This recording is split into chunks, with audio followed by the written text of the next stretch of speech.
मुझे इंसाफ नहीं मिला तो मैं आत्महत्या कर लूँगा। मुझे इंसाफ चाहिए, मुझे पैसा नहीं चाहिए। मुझे इंसाफ चाहिए। मेरे भाई को बहुत रहमी से मारा है, मैं बर्दाश्त नहीं करूँगा। आज मैं खाने तक को परेशान हूँ। मैं किराए पे रहता हूँ, पानी का सप्लाई करके गुजारा कर रहा हूँ। अपने बच्चों को पढ़ा रहा हूँ, लिखा रहा हूँ।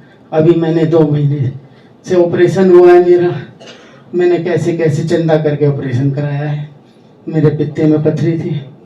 अब मैं इस लायक नहीं हूँ। मेरे छोटे छोटे बच्चे हैं जो स्कूल जा रहे हैं, कोई फीस के लिए पैसे भी इधर उधर से करके गुजारा कर रहा हूँ। कंपनसेशन के लिए बहुत मरतबा कई बार गया, कोई जवाब नहीं आता। ITO के भी चक्कर काटे, कई जगह गया हूँ, कोर्ट कचहरी थाना, कोई नहीं सुनता है।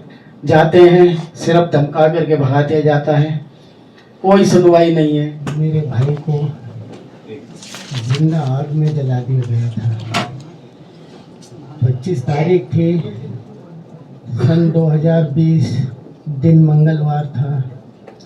पहले भाई के गोलियां मारी है, फिर उनके साथ मारपीट करी। अब उनको उठा करके आग के अंदर लपटों में गिर दिया गया मेरी आंखों के सामने, और मैं दूध वाली बिल्डिंग से 3री मंजिल पे खड़ा देखता रह गया। मैं अपने भाई को बचा नहीं सका। सिर्फ एक अभिषेक हमारे पड़ोस में था लड़का, उसके घर में हम रुके हुए थे। उसका आज मैं बहुत एहसान मानता हूँ। ऐसे आदमी को मैं सलाम सलूट करना चाहता हूँ जिसने हमारे सब बच्चों की, हम 9 लोग थे, हम बच्चे सहित उनको बचाया और घर के अंदर दुबका के रखा। रात को 1 बजे हमें घर से उन्हें मुस्तफाबाद में पहुंचवाया। जज साहब हमारी बातें नहीं सुनते, जो मुलजिम हैं उनकी बातें सबकी सुनते हैं। और हम अगर बोलते हैं, जैसे हम बताते हैं कि जज साहब ऐसे हुआ था, इन लोगों ने ऐसे ऐसे करा था, तो कहते थे आप चुप रहिए, मैंने आपसे जो पूछा वो बोलिए, बाकी चुप रहे। एक दौर ऐसा चला, कई जाने गई, लोगों की जिंदगियां खराब हुई, कई लोग इंजर्ड हुए, घर से बेघर हो गए। लेकिन सबसे बड़ी बात ये थी कि आपसी जो रिश्ते थे समाज में वो टूट के बिखर गए। इस दौरान इन 5 सालों में सरकार की तरफ से, न्यायालयों की तरफ से मैं बहुत स्ट्रांगली कहना चाहता हूँ कि इंसाफ बिल्कुल नहीं हुआ। और उससे भी बढ़ के जो कॉम्पनसेशन होता है, और मैं IAS अधिकारी रहा हूँ, कॉम्पनसेशन कम से कम इवन गुजरात के दंगों के बाद कुछ कॉम्पनसेशन बटा था, वो भी नहीं बटा है। और आधे हॉल में उस इलाके से प्रभावित परिवार बैठे हैं, हॉल के इस तरफ में शहर के कुछ लोग इकट्ठा हुए हैं ये कहने के लिए कि आप अपने दर्द में अकेले नहीं हैं, हम आपके साथ खड़े हैं इंसाफ की लड़ाई में। और आपकी ज़िंदगी में जो आपके हक हैं उसके लिए हम लोग आपके साथ खड़े हैं। प्रोग्राम की शुरुआत में मैं सोच रहा था, मेरा अनुरोध था अगर आप कर सकें तो सभी जो खड़े हो सकते हैं प्लीज़ खड़े हों। और मैं उन सभी लोगों का नाम दोहराना चाहूँगा जिनकी जानें 5 साल पहले गई। उनके सम्मान में अगर हम सब उठ सकें।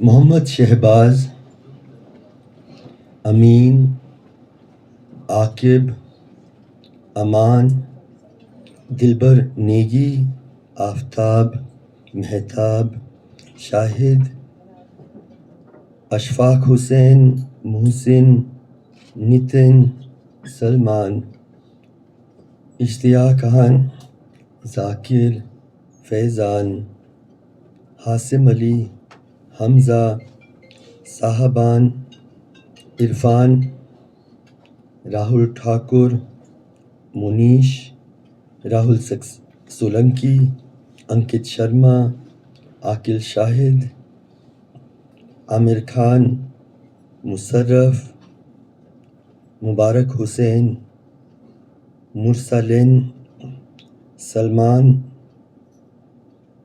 आश मोहम्मद, मोहम्मद फुरकान, प्रेम सिंह, जमालुद्दीन, मोहम्मद मुदस्सर, अरशद रज़ा, नरेश सैनी, महरूफ अली, बब्बू, आलोक तिवारी, दीपक, फिरोज़, दिनेश, ज़मीर, वीरभान, विनोद कुमार, सुलेमान, परवेज़, यूसुफ, रतनलाल, अनवर, अयूब, अकबरी, शरीफ खान। 2 मिनट हम लोग थोड़ा सा मौन रखें इन सब के स्मरण में।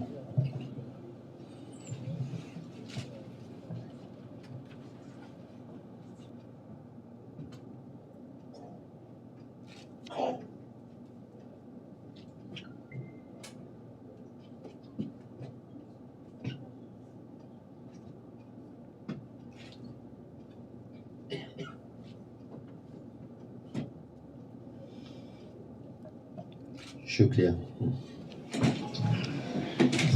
अस्सलाम वालेकुम, नमस्कार।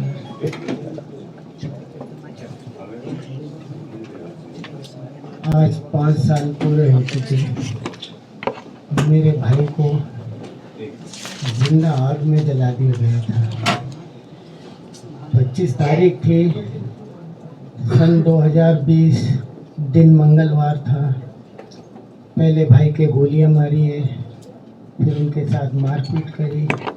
अब उनको उठा करके आग के अंदर लपटों में गिर दिया गया मेरी आंखों के सामने, और मैं दूर वाली बिल्डिंग से 3री मंजिल पे खड़ा देखता रह गया। मैं अपने भाई को बचा नहीं सका। मेरा घर, कारखाने सब लूट लिए गए। फिर उसके बाद उनमें आग लगा दी गई पेट्रोल डाल के। सब उसके अंदर गाड़ी, कारखाने सब जला दिया, राख कर दिया। मैं बोल रात को 1 बजे तिलक लगाकर, कोई ना पुलिस आई ना कोई बचाने आया। सिर्फ एक अभिषेक हमारे पड़ोस में था लड़का, उसके घर में हम रुके हुए थे। उसका आज मैं बहुत एहसान मानता हूँ। ऐसे आदमी को मैं सलाम सलूट करना चाहता हूँ जिसने हमारे सब बच्चों की, हम 9 लोग थे, हम बच्चे सहित उनको बचाया और घर के अंदर दुबका के रखा। रात को 1 बजे हमें घर से उन्हें मुस्तफाबाद में पहुंचवाया। उसके बाद भाई को जला दिया गया। मैंने 100 नंबर कॉल करे, किसी पुलिस ने कोई फ़ोन नहीं उठाया। 27 तारीख को 100 नंबर में फ़ोन उठाया और फ़ोन उठा के आश्वासन दिया कि हाँ हम आपकी मदद करेंगे। कोई मदद नहीं करी। उसके बाद मैं वहाँ के चुंदा लोगों के पास गया मुस्तफाबाद, तो वहाँ से कुछ लोग इकट्ठे करे। वहाँ से फिर एक निगम पार्षद थे, वो मारू, उनके यहाँ से फिर पुलिस वालों के दौरे गए। मैंने उन्हें बताया कि मेरा भाई यहाँ जिंदा आग में डाला है और उनका पता नहीं क्या हाल है, कैसा है, मुझे नहीं पता। तो वहाँ से फिर कुछ फोर्स गए और कुछ पुलिस वाले, थाना अध्यक्ष एक शर्मा थे, वो गए। तो उन्होंने मुझे वहाँ से फ़ोन किया। मैं नहीं गया डर के मारे कि मेरे साथ भी कुछ हो सकता था। उन्होंने कहा कि सलीम भाई तुम्हारा सिर्फ यहाँ, पहले तो पुलिस वालों ने कहा यहाँ कुछ नहीं है, यहाँ तो जला हुआ सामान है बस। फिर जब मैंने कहा कि मैंने अपने भाई को खुद देखा है, यहाँ पर मेरी आंखों के सामने जिंदा उन्हें आग में डाला है गोली मार के, तो पुलिस वालों ने 10 मिनट बाद फ़ोन करा। फ़ोन करने के बाद फिर कहते हैं कि आपके भाई का एक पैर मिला है। कह लेंगे क्या आप पहचान लेंगे? मैंने कहा मैं पहचान लूँगा।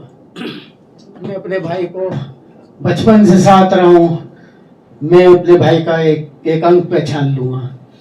जब वो पैर को कट्टे में डाल के GTB मोर्चे में ले गए शाम को 7 बजे 27 तारीख को, मुझे वहाँ पैर दिखाया गया। मैंने देखते ही पैर पहचान लिया, ये मेरे भाई का ही पैर है। उस पैर को लेने के चक्कर में मुझे पूरा 1 साल लग गया। मोर्चरी में रोज चक्कर काटता था। मुझे वो पैर 1 साल के बाद मिला। मेरा DNA लिया, चेक कराया, हॉस्पिटल जाता, मैं थक गया जाते जाते। मैदमरा हो गया, मुझे शुगर हो गई, बीमारी हो गया। मैं पैदल जाया करता था, मेरे पे कोई साधन नहीं था।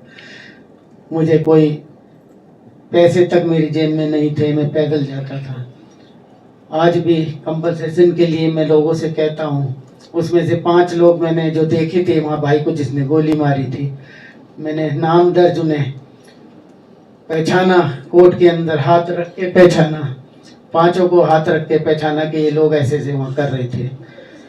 जज साहब हमारी बातें नहीं सुनते, जो मुलजिम हैं उनकी बातें सबकी सुनते हैं। और हम अगर बोलते हैं, जैसे हम बताते हैं कि जज साहब ऐसे हुआ था, इन लोगों ने ऐसे ऐसे करा था, तो कहते थे आप चुप रहिए, मैंने आपसे जो पूछा वो बोलिए, बाकी चुप रहे। तो उनके सब लोग वकील होते थे वहाँ पर। महबूब पराचा जो है हमारे को वकील बताते थे, मगर वो आज तक कभी केस में सामने नहीं आया। आज तक महबूब पराचा ने सिर्फ हमें धोखा दिया है, हमारे साथ फ्रॉड किया है महबूब पराचा ने। जब केस चलता था तो हमें कुछ नहीं बताते थे, हमसे कहते थे अंदर चले जाओ। हम अंदर जाते थे, हमें ये भी नहीं बताया जाता था कि आपको ऐसे कहना है, आपकी ये गवाही है, कुछ नहीं बताना उन्हें। आज मैंने महबूब पराचा जी को बदल दिया, 2 साल हो गए। अब मैंने एक मंगला जी मैडम हैं, वो अभी फ़िलहाल देख रही हैं, हाई कोर्ट में उनकी जमानत दे दी है 5 की।